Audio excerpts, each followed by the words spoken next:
Alright guys, so I have a 2-second lean improvement, and this area right front door is kind of a mess. And what used to happen is this is where we charged all the dog collars. We have 4 dogs, and anytime they're out, there's like GPS collars we have on them. And so there were just cables everywhere, and it was a huge pain, and it was awful. And so a 2-second lean improvement that I just came up with, I moved them over here, right? And then I have them strung up the back.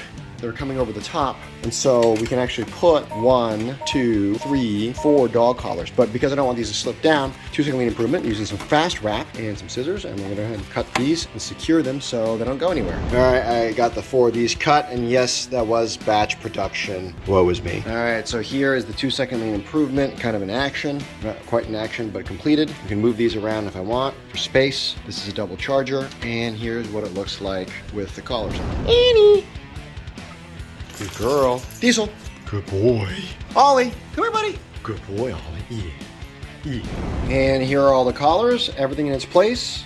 Right there. And super easy. In the morning, just pull this off. In the evening, walk up, open the tab. Of course, it's hard to do while I'm filming. Plug this guy in. And it keeps it nice, neat, organized. There's enough space for everything. That's the only thing that will live here. As opposed to this, which is definitely not lean at all.